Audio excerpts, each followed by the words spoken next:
وہ ایک فقیر تھا، بازار سے گزر رہا تھا تو لوگوں کو دنیا میں کھوئے ہوئے دیکھا تو دل میں رحم جاگا، تو ان کو سمجھایا کہ یہ سب کچھ دنیا ہی نہیں ہے، اس دنیا کے بعد بھی کوئی جہاں ہے، تم نے کسی کے حضور پیش ہونا ہے اور اپنے اعمال کی جواب دہی تمہارے کندھوں پہ ہے، تو آؤ اپنی آخرت کو یاد کرو اور اپنے رب سے تعلق جوڑ لو۔ لوگوں نے کہا جا بابا کام کر، تجھے کیا پتہ کہ دنیا کی لذتیں کیا ہیں اور ہم کس کام کاج میں لگے ہیں، جا اپنا کام کر۔ وہ شخص دل برداشتہ ہو گیا، وہاں کھڑا ہو کے آنسو بہانے لگا۔ کوئی شخص گزرتا ہوا رک کے کہنے لگا کہ کسی نے تجھے تنگ کیا ہے، کسی نے تیرے اوپر کوئی زیادتی کی ہے، تم کیوں رو رہے؟ اس نے کہا کسی نے کوئی زیادتی نہیں کی، بس ان کے رویے نے رلا دیا۔ کہا کیا ہوا؟ کہا گزر رہا تھا، ان کو دنیا میں کھوئے ہوئے دیکھا، دل میں خیال جاگا کہ ان بندوں کی اور رب کی صلح نہ کروا دوں۔ تو کہا پھر کیا بنا؟ کہا وہ تو مان گیا تھا، یہی نہیں مانے۔ وہ تو کہتا تھا لے آ میری دہلیز پہ، میں سارے گناہ معاف کر دوں گا، ہم تو مائل بکرم ہیں، کوئی سائل ہی نہیں، لیکن ان سے بات کی تو یہ نہیں مانے۔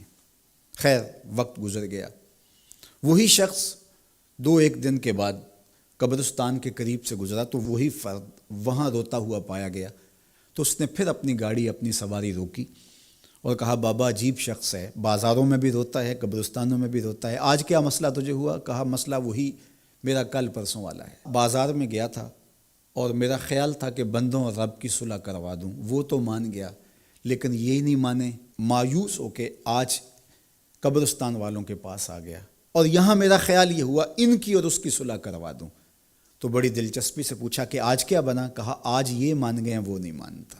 تو قبل اس سے کہ وہ وقت آئے اور ہم کہیں کہ یا لیتنی قدمت لحیاتی، ہائے میں نے یہ زندگی آخرت کے لیے آگے بھیج دی ہوتی، تو آج وقت ہے، وقت پر کافی ہے قطرہ بھی آب خوش ہنگام کا، جل گیا جب کھیت برسا می تو پھر کس کام کا۔ جنہوں نے اپنی زندگی گناہوں میں گزار دی، خواہشات نفس میں گزار دی، آرزوؤں اور تمناؤں میں بسر کر دی، دو دنی چار کے چکر میں پڑے رہے، دولت کے انبار لگ گئے، پھر بھی نفس رجا نہیں ہے، اندر کی خواہشات تشنا کی تشنا ہی رہیں، پھر بھی سیرابی نہیں ہوئی، کوزائے چشم حریصاں پر نشد، تا صدف کانے نشد پر در نشد۔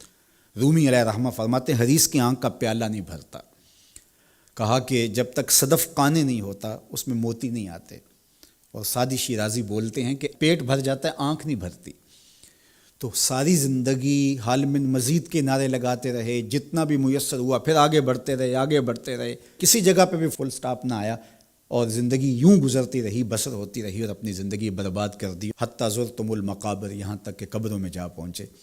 تو آج اپنی آنکھوں کے سامنے موت کا رقص دیکھ رہے ہیں، اور ہم پوری کائنات کے اندر دیکھ رہے ہیں کہ جو وسائل سے مالا مال تھے، جنہوں نے دنیا کو تسخیر کرنے کا دعویٰ کیا تھا، جن کا خیال یہ تھا کہ ہم ہر طرح کے حالات سے نپٹنے کی صلاحیت رکھتے ہیں، ہمارے پاس تمام وسائل میسر ہیں، لیکن آج کس طرح بے بسی کی تصویر نظر آتی ہیں۔ تو انسان کو سمجھنا چاہیے کہ اللہ کی طاقت کتنی ہے۔ ایک تو قیامت کے دن جب لوگ آغوش موت میں ہوں گے اور بڑے بڑے متکبرین، سرکش، متمردین، بادشاہ، شہنشاہ، کج کلا آغوش موت میں ہوں گے، تو اللہ تعالیٰ فرمائے گا آج کس کی بادشاہی ہے؟ تو کوئی نہیں بول سکے گا۔ اللہ فرمائے گا انا المالک، میں بادشاہ ہوں۔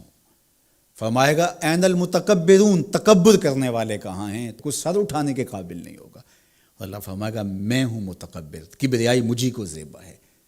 تو یہ کل جو ماننا ہے تو اچھا نہیں کہ آج ہی مان لیں اور اپنی زندگی کو اس کی راہوں پہ لگا لیں۔ تو یہ مختصر زندگی اللہ کی امانت ہے۔ اللہ جل شانہ ہمیں اس زندگی کو اس کے راستے میں لگانے کی توفیق دے۔ یہ آزمائش کی گھڑیاں، یہ سزا کے جھٹکے، یہ عبرت کے تازیانے، یہ ہمارے سمجھانے کے لیے ہوتے ہیں۔ حضرت امام غزالی فرماتے ہیں یہ ڈوبتا ہوا سورج روز ہمیں بتاتا ہے کہ میاں زندگی پائیدار نہیں ہے، ایک دن تمہاری زندگی کا سورج بھی ڈوب جانا ہے۔ یہ پھیلی ہوئی قبریں، یہ جوانی سے بڑھاپے کی طرف بڑھتے ہوئے لوگ، یہ اٹھتے ہوئے جنازے، یہ سب کچھ تمہیں بتاتے ہیں، تم سمجھو اور اپنی زندگی کو خیر کی راہوں پر ڈال لو۔ یہ دارالعمل ہے، وہ دارالجزا ہے، پھر دارالجزا میں عمل نہیں ہوگا، پھر پچھتاوا، پھر ڈاڈا پچھتاوا، سخت پچھتاوا، حسرت پہ حسرت، دکھ، اذیت، ہائے کوئی چیخ چیخ کے کہتا تھا، میں اس کی بات مان لیتا، میرے گھر میں قرآن پڑھا تھا، میں کھول کے دیکھ لیتا، میں مصلحین کی بات سن لیتا، میں اٹھتے ہوئے جنازوں سے کچھ سمجھ لیتا۔ تو کل جو پچھتانا ہے تو آج ہی پچھتا لیں اور اپنی زندگی کو اللہ اور اس کے رسول کی راہوں پہ لے آئیں۔